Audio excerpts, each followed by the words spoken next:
Y'all see the beautiful box? Let's go ahead and check out the reimagined Air Jordan Bred 4s.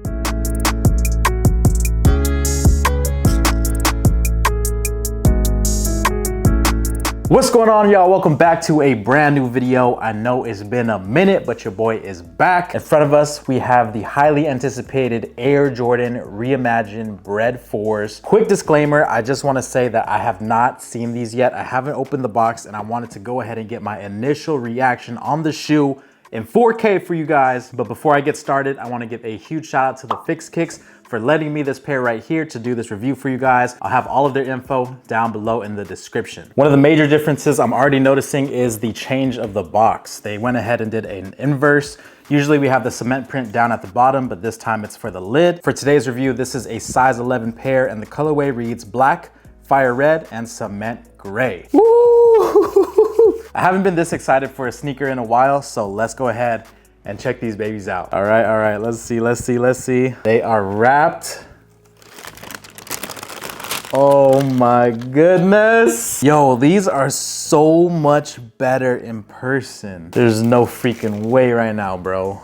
Oh my God. Right off the rip, I'm just gonna go ahead and just talk about how I'm feeling, what I'm observing, and all that good stuff. First things first, I already know a lot of people are gonna be asking, what do I feel about this upper? Obviously, all of the other Bred 4s came with a nubuck upper, and this is the first time that Jordan Brand changed it and switched it up to this nice textured leather. What I noticed right out of the box is that this leather is super soft and it's super silky. For some reason, I had a feeling that the leather was going to be pretty hard and stiff. This feels like a pretty high quality pair of shoes. When pictures first dropped, I thought they would look a little bit more like the Oreo 4 leather, where you have those more deep indents and you could tell that it's more of a tumbled leather, but this is just a slight textured leather. It's not smooth, but it's not super tumbled. It's right in between with that perfect balance. Another thing that I noticed is that the toe box is a lot different on this pair right here. I've watched plenty of videos of people reviewing these, and a lot of people are saying that the shape of this shoe is very similar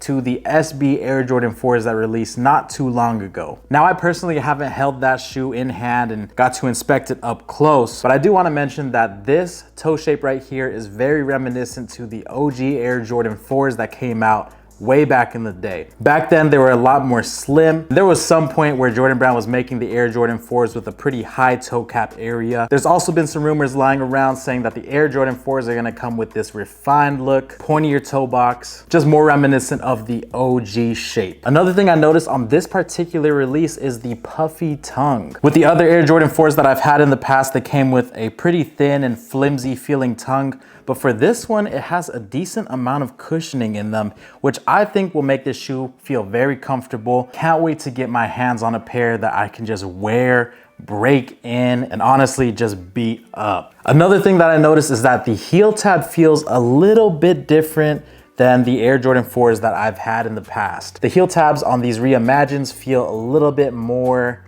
thin and a little bit more flexible. Back in high school, I would always wear ankle socks, so when I threw on my Air Jordan 4s back then, the top of the plastic heel tab would always dig into my ankles, and I would think that that's the most uncomfortable thing ever, until I figured out that high socks are the move with the Air Jordan 4 model. But with these, it seems like they kind of refined it a little bit more, just made it a little bit more flexible, a little bit more thin, so it's not really digging into your ankle as much. Keep in mind that this isn't my pair, so I'm not gonna be able to do an on feet for you guys, but that is just what I observed, and that's just something that I wanted to know. Other than that, the Nike Air on the heel is iconic, and it just brings me back to high school, back when Nike Air was highly coveted. I think now when you see a sneaker that has Nike Air, it doesn't have too much of a wow factor, but back then in high school, if your shoe said Nike Air, everyone knew that it was old, everyone knew that it was more money, and back then for sneakerheads, it was that ultimate flex. I'm happy to see them bring that Nike Air back and just give us an amazing look. If you guys have been watching the channel for a while, you might remember the leather Bred 4s that I reviewed that John Manalo made for me. When rumors started to surface that this pair was coming out, a bunch of the blogs started using my old video and screenshotting parts of it. And a lot of you guys started tagging me, telling them to give me credit, but I just want to give credit where credit's due. John Manalo did an amazing job on that custom. We were inspired by Hoop Fresh. Hoop Fresh is the first person that made a leather edition of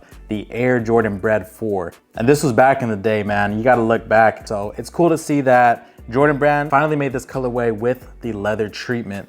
I know a lot of people are more into the nubuck side of things, but leather is super slept on, guys. If you're looking for a sneaker that is gonna last long term, leather is the way to go. As you wear them, the sneakers do get a lot more comfortable, and the way the shoe ages over time just looks so much better in my opinion. Now, I believe the retail is going to be $215, and right now the current resale market for an early pair is going for about 350 bucks if you guys look at StockX or GOAT. Do I think this is going to be a tough pair to get? I'm pretty sure, man. It's a classic colorway. A lot of people were complaining that they wanted the nubuck pair, but I guarantee you guys, when you guys see the leather in person, it's gonna change your mind if you're not already convinced that this is a fire sneaker. I'm gonna go ahead and say it already, man. This is going to make it on my top list for the top shoes releasing in 2024. And although it's not the original colorway, I think this rendition is just super fire. Let me know what you guys think though. Do you like the leather pair or do you like the nubuck pair? Leave a comment down below. And real quick, if you guys are looking for a last minute Valentine's Day gift, I do have keychains on my website. Everything is 30% off. I'll also be posting everything that's already made on my Instagram at Sneakerhead in the Bay. And I'm also laser engraving hearts right now. That's basically what I've been doing for the past few weeks, just pushing out these Valentine's orders so they get to you guys